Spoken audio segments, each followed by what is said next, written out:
Adventures of the Saint, starring Tom Conway.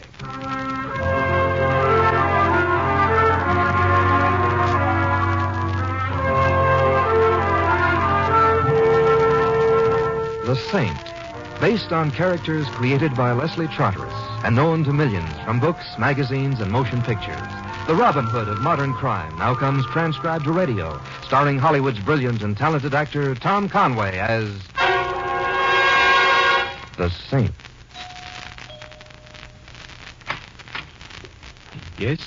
I'm Simon Templar. I have an appointment with... Oh, yes, Mr. Templar. We've been waiting for you. Come in, please. Thank you. This way. You had no trouble finding the place, sir? None. The Allison house is too large to overlook. I should apologize for not sending the car for you. You see... As soon as I'm leaving now, will you tell Mother... Oh. Well, hello. Hello. You are cute, aren't you? Frankly, I've never given it much thought. Let's see. Mother hired you to drive the car. No, that wouldn't be it at all. She hired you to escort her to Bermuda. You're not the escort type. Miss Allison, this is the Saint. Oh, then that's why Mother hired you. Well, good luck. Fields, if Mr. Dunn calls, tell him I've already left for the track. Goodbye, Dreamboat. Goodbye. She, goes with the house, I take it. Mrs. Allison's daughter, Cora, by a late marriage. A very spirited young lady. Oh, here's Mrs. Allison's bedroom. Mrs. Allison, Mr. Templar is here. Well, send him in. Send him in. Come over here, Mr. Templar. Let's have a look at you. Very nice. Just, exactly what is being hired, Mrs. Allison? A detective or a profile? Both. Now sit down. I'm not ill, Mr. Templar, just wearing out. And please don't allow the appurtenances of an aged woman to distress you. They're the wages of an extremely indulgent, but not uninteresting life. You don't seem as weak a woman as you let on, Mrs. Allison. A gentlemanly thing to say, Mr. Templar. But the strength you see left in me is only the extra strong light of the candle before it burns out. Here, Mr. Templar, is a check for $1,000. It's yours. Just like that? I never thought money was for anything but spending. And now, shall we talk of my need for you? For $1,000 to my favorite charity, you can talk of anything. You have seen her? Who? My daughter. I ran into a light breeze on the stairs. Field said she was your daughter. Mr. Templar, Cora is an exciting, spirited girl. She's had everything that's fine in life. And now her only reading matter is the racing form. Her only art, self-beautification. Her only music, the raucous sounds of a nightclub. Look. I found this gun in her room. She thinks it's cute to carry a gun. But that isn't all. The real problem goes deeper. Oh, a man?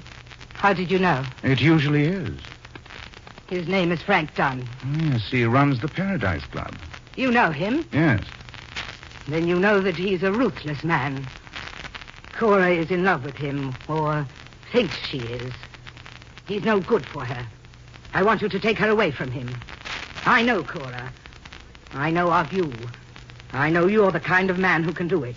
And that's all? Yes. No, I think you've left out something. The real reason for paying me $1,000. We'll start with Cora. You made her what she is, Mrs. Allison, and you like it. You like her flamboyance and her excesses because you liked them yourself when you were young. You're not angry at her. You're worried about her. You think Frank Dunn is going to get her into trouble, criminal trouble. You are a discerning man, Mr. Templar, and a frank one. Then we understand each other? Yes. Good. Fabrication between a man and his client is usually unhealthy, especially when there's someone in the middle with a loaded gun. Now, just how is Dunn using Cora? I don't know. Then I'll find out. They're at the track. They're always at the track. Fields tells me they have a box. I'll phone you as soon as I get something. Remember, Mr. Templar, whatever it is, the important thing is that Cora be kept out of it completely. Do you understand? I understand, Mrs. Allison, that I'm about to play nursemaid to a very beautiful young lady.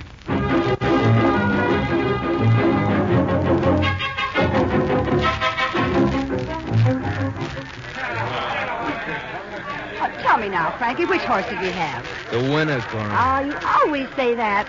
But this one was a photo finish, darling. Which one did he have, Moose? You tell me. I wouldn't know, Cora.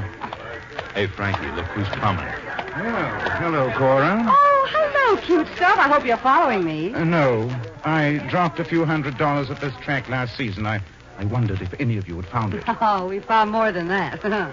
Frankie, darling, this is Simon Templar. Mr. Templar, this is Mr. Hello, Frankie. Hello, Saint. Oh, you know each other? Yeah. Yeah, we know this Saint. And you're a gorilla named Moose, aren't you? Or are you a moose named Gorilla? Now listen, Gumshoe. Easy, Moose. So, you know this guy, Cora, huh? Well, not as well as I'd like to. Met him at the house. Mother hired him. He's kind of luscious, don't you think?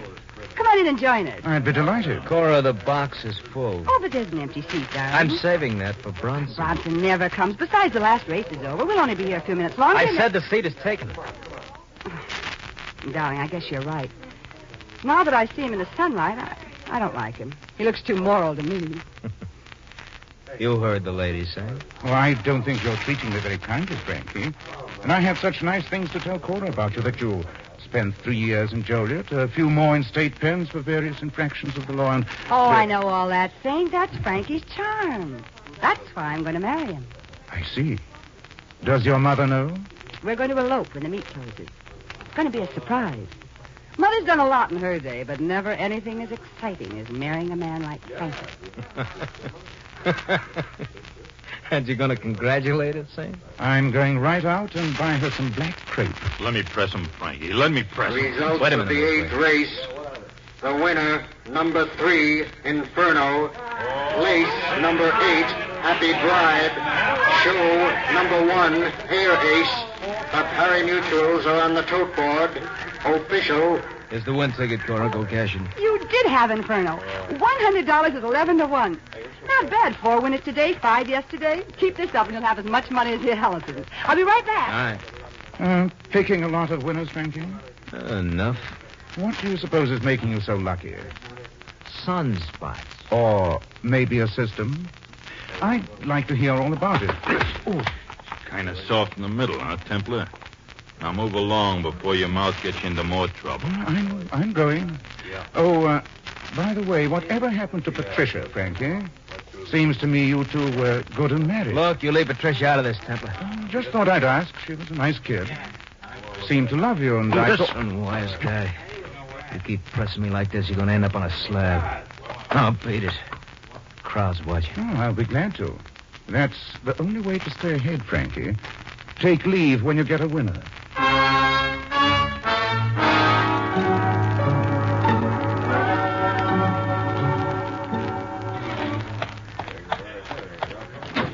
Leaving the track so soon, Mr. Templar? Yes, Eddie, it was a little too crowded. Oh, where to? Over to Jersey, Eddie. Wait a minute. Hold up. Well, what's the matter? That girl standing there, the one with the dark glasses and veil. Oh, yeah, she's a melon, all right. She's the one I'd go all the way to Jersey for. Hello, Patricia. Huh? Frankie know you're at the track? I don't know. You Oh, wait a minute. Don't go. let go of my arm. Not until we've had a chance to Let go of talk. my arm. I said I'm going to call a cop. I don't think you will. You don't want to draw any attention to yourself. That's why the dark glasses. Who are you hiding from, Patricia? Frankie? What do you want, Saint? I told you. A few moments of pleasant conversation. Well, you won't get it from me. I might. You know, Frankie and I were just talking about you. Do you know I'm in town? You know I'm here? I've got a cab waiting. Come on, I'll take you home. I don't want to go home. Where do you want to go? Staying at a hotel in Madison. All right, I'll take you there. And we'll drive slowly. We've got a few things to talk about.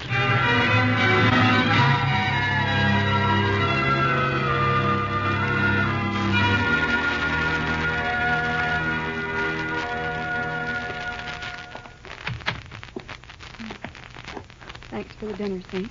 Thanks for being so talkative. Don't remember saying anything. You didn't. What's bothering you? Why did you go to the track and hide in the corner behind dark glasses and a veil? It's my business. Who's Bronson? Frankie mentioned him at the track. Who is he? Never heard of him. Frankie is making a lot of money off the races. How's it done? Well, you can fix one race sometimes. But you can't fix 4 one day, 5 the day before, and I don't know how many before then. That takes a lot of organization. Does it? How do you feel about Cora Allison? The way all brunettes feel about blondes. That's a nice wedding ring you're wearing. I like it. You and Frank are still married? Why shouldn't we be? Well, no reason. Except it seems to me that if Frank is going to marry Cora in a few days, as he says, it'd be better for him not to be married to you. That's his problem. Sure you don't want to tell me about Bronson? I don't want to tell you anything. All right. I'll see you again. Don't bet on it. Frank, Yeah? does Frankie know I'm in town? That I've come over from Jersey? I don't know. Do me a favor, will you? Don't tell him I'm in town, no matter what. Don't tell him. Why not? Won't be good for me, that's why. All right, Patricia. I won't tell him.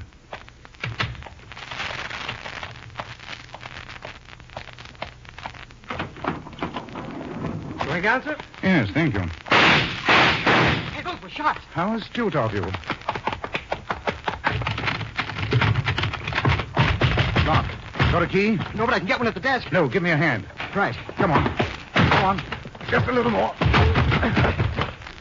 There. There she is, mister. Wow, look at that rug. Whoever did it made sure. And the window's open. Fire escape, alley 1 fight down. Call the police. Right away. Boy, Mr. Cunningham's sure going to be sore about that rug. Eddie, come over here. I hear you, Safe, but I don't see you. Up at this window. Oh, yeah. You were parked at the end of the alley. Did you see anyone come out of it? Oh, well, I was kind of dozing. A blonde with a nice shake, maybe? Maybe. Got into a black limousine, maybe? Cora Allison.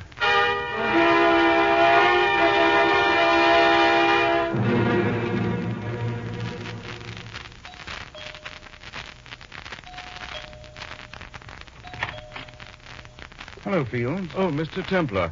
I tried to phone you at your apartment. Mrs. Allison has asked me to inform you that your services are no longer needed. Just a moment, Fields.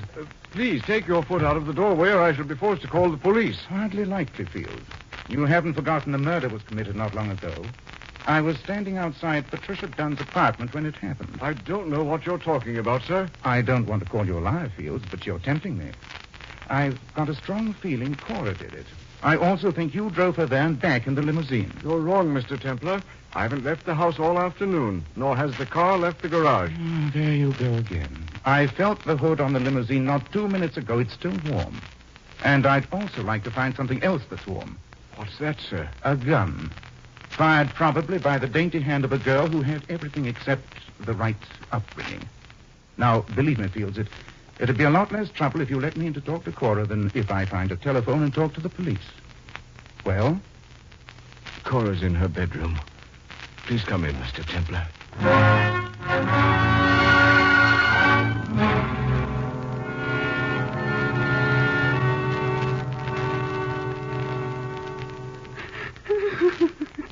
Cora, if you're going to keep on crying, we're not going to get anywhere. But I tell you, I didn't kill her. Yes, I heard you.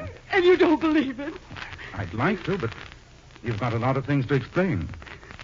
One is the automatic you used to carry. What's a pistol for if not for shooting? Oh, I never shot a pistol in my life. Oh, I see. You used it as a paperweight. No. I carried it because it looked good. Uh-huh. Like a mink cape? Oh, I tell you, I didn't kill her. Oh, how would anyone know if you ever told the truth? You know, to some people it also looks good to tell a lot of clever lies. You also said you went to Patricia's apartment. I wasn't. I came home right after the races and had dinner here. Yes, I came right home. All of which reminds me of Pinocchio, whose nose got longer every time he lied. Well, ask Fields. I was home all afternoon. He saw me. We've already been through it. His nose is getting longer, too. Cora, listen to me. A cab driver saw you running up the alley away from Patricia's place after the shots were fired. Who? Somebody. It doesn't matter who. You're making it up. Strangely enough, I'm not like you, Cora. I don't think it looks good to make things up, especially when murder's concerned. The cabbie saw you and the limousine and Fields. And I'll tell you one thing more. The police will be able to prove you were there. Oh, you're... Luscious, I know, you told me. All right. All right, I was there. I killed her. I killed her. Now are you satisfied? Now do you believe me? No. Don't believe her, Mr. Templar. She's lying. Oh, Mother. She didn't kill Patricia Dunn. I know because I did. I just phoned the police and confessed.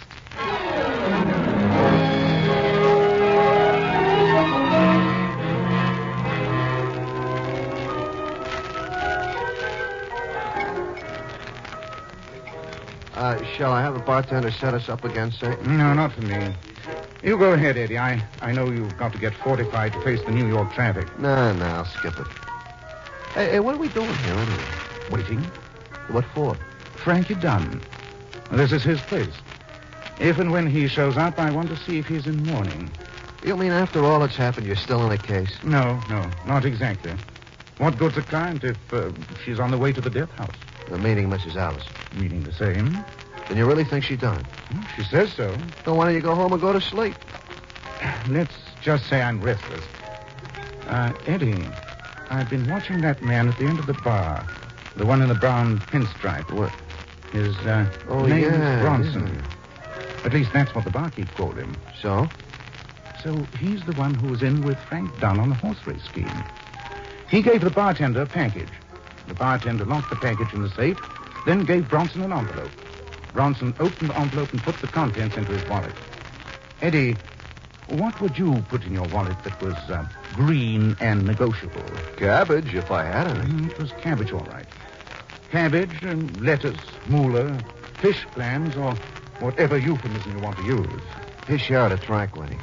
Maybe. Let's see if I can find out.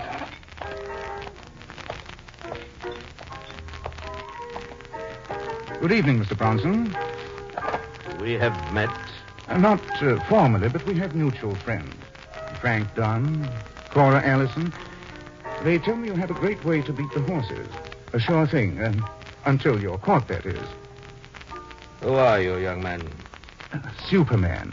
And my X-ray eyes penetrate your coat and see the money in your inside pocket.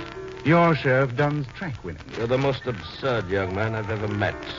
That money was for a package I'd left Mr. Dunn.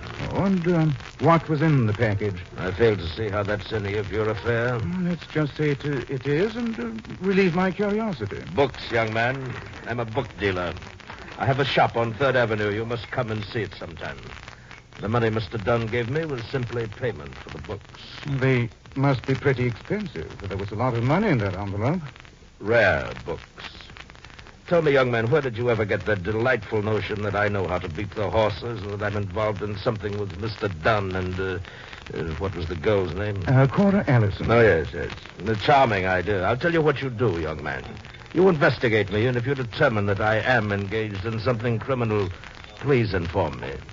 I should be delighted to know. Now, goodbye, Mr. Templar. And don't try to follow me. Oh, of course not. It's bad manners, Mr. Bronson, to follow anyone who isn't female.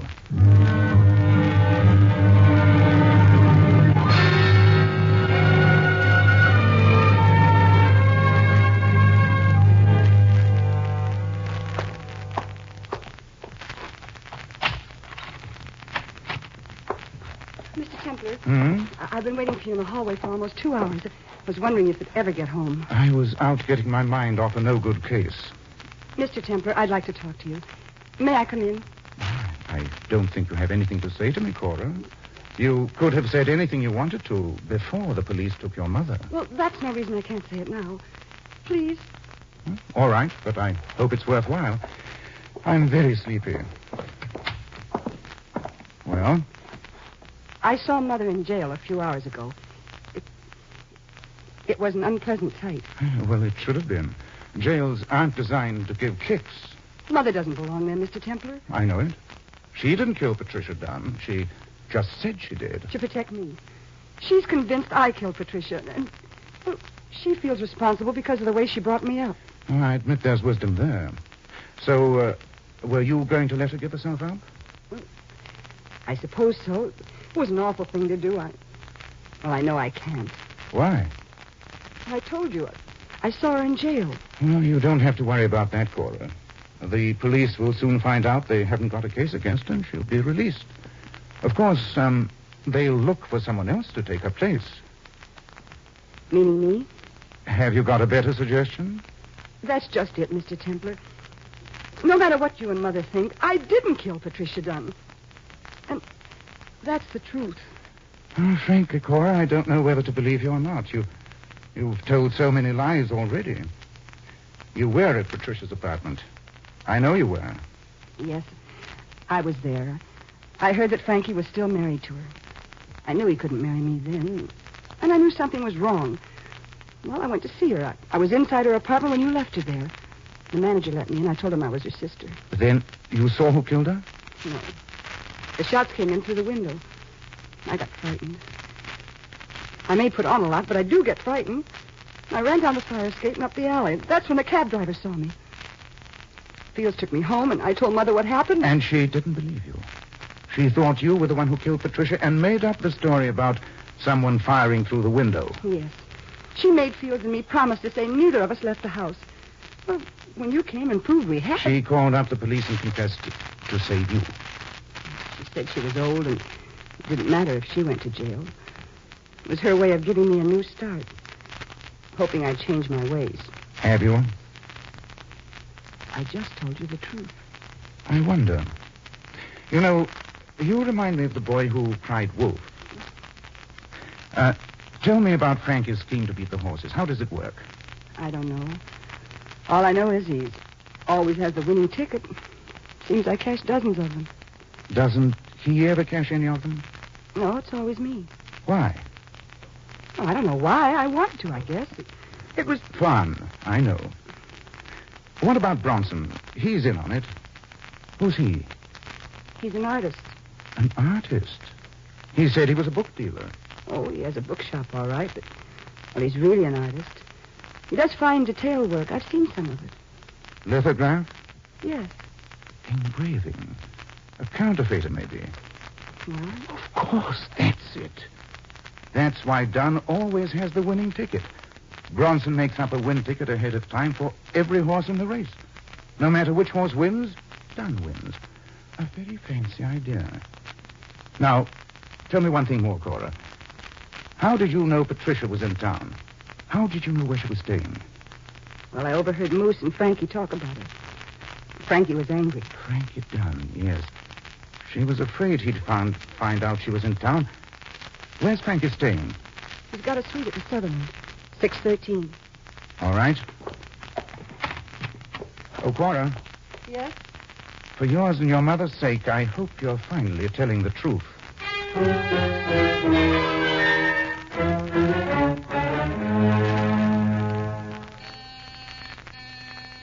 It's open. Come on in, Moose. I've been waiting for... Saint. Hello, Frankie. Overcoat on. Where are you going someplace? I am going someplace. Yes, but not where you think. You're going to change places with Mrs. Allison. That's very funny. Oh, I know all about the counterfeiting, Frankie. And I know Cora was used to front for you. You, with your reputation, couldn't keep cashing so many win tickets. Somebody would begin to wonder. But Cora was relatively safe. However, that isn't the important thing, is it? No. Patricia's murder is. That's right, Saint. That's the important thing. Now get out of my way. I got a gun in his overcoat pocket. I don't want to have to kill you because I'm saving these bullets for someone else. Oh, who? The one who really killed my Patricia. I don't mean Mrs. Allison. What do you mean? A kid with too much money, no sense, and less feeling. Cora Allison. Oh, but she said she didn't do it. She says a lot of things. But I believe her this time. She's a changed girl. Ruffled, but wiser. And I don't think she killed Patricia. You got an alibi, Frankie? Yeah. A real good one. I loved her. Is that why she was so scared of you? She knew I wanted her out of town till the job with Bronson was finished. She knew if I knew she was in town, I'd have slapped her around and sent her home. Well, I must say you have a unique way of showing affection. It's my way. Well, it's very touching, Frankie, but I don't think that alibi would stand up in court. Yeah, well, this one will. Both Moose and I were in the bar at this hotel when Patricia was killed. And the house Dick and 6 other people saw us, so I guess you made a mistake. Now get out of my way, Saint. I got a date with Cora. You're not going to kill Cora. Take your hands off I me. said you're not going to kill her. Saint, I didn't ask for trouble with you, but you're going to get it. There's your phone, Dunn. Answer it. Answer it yourself. All right, I will.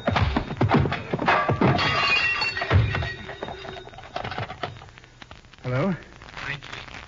Frankie, it's Moose. I get a bullet in me. Listen to me. Listen to me. What is it, Moose? Bronson, Frankie. Bronson. Hang up the telephone, young man. I'll tell you all about myself firsthand. I don't think you have to, Bronson. I already know. It's been a merry-go-round, and I got a lot of lead rings, but you're the gold one. Yes? You killed Patricia because she knew of the deal you and Frankie were on. She never wanted Frankie to be in on it, and you thought she'd dropped the wrong information to the police. So everyone who knows about it has to go. Patricia, Moose, me. Yes, young man. It seems that it is now your turn. Now, Bronson, it's your turn. Frankie! Frankie! All right, Frankie. You even things up. Give me the gun. It's no good to anyone now except ballistics.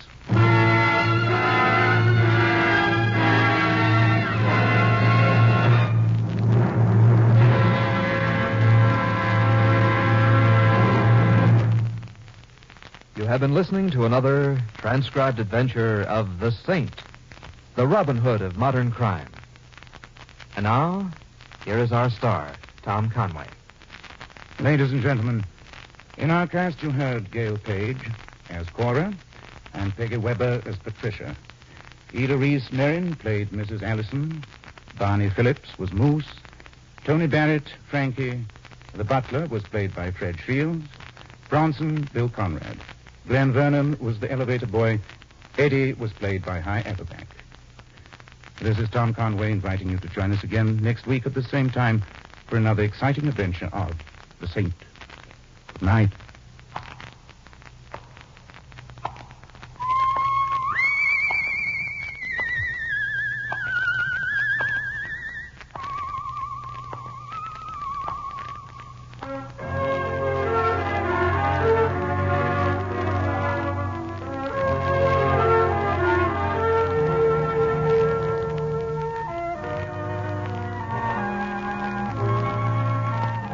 Tonight's script of The Saint was written by Larry Roman. The Saint, based on characters created by Leslie Charteris, is a James L. Safier production and is directed by Helen Mack. Tom Conway is soon to be seen in Warner Brothers production, Painting the Clouds with Sunshine. All you Saint fans will be glad to know that the Saint comic books are on sale at all newsstands. Your announcer, Don Stanley.